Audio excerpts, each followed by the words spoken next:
असम का रविया लोंग ले आवाज आवत है। हावड़ा घाट के छोरा मैदान में उतर गए।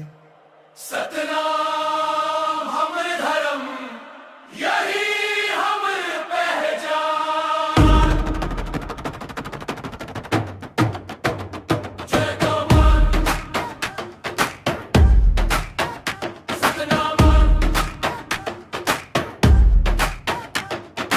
असम का रविया लोंग मोर ठिकाना, हावड़ा घाट माँ बीत बचाना। सतनामी समाज मोर अभिमान, सतनाम ले चलते मोर जान। माटी के खुशबू गांव के प्यारे, मेहनत ले बनते अपन संसार। छोटे घर ले बड़े सपना, एक दिन चमकी मोरे अपना।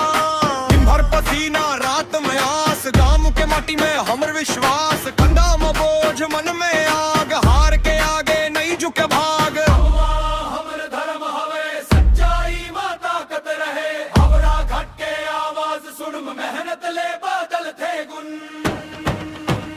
जय जोहर जमुना हमर धर है, सच्चाई मां ताकत रहे। हावड़ा घाट के आवाज सुन, मेहनत ले बादल थे गुन।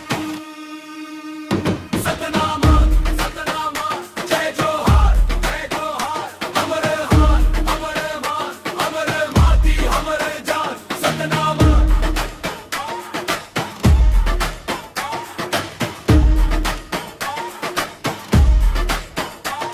ना झूठ न घमंड रख न सच्चा, रद्दा में आगे बढ़न। वीडियो रील में आग लगाबो, अपन गांव के नाम चमकाबो।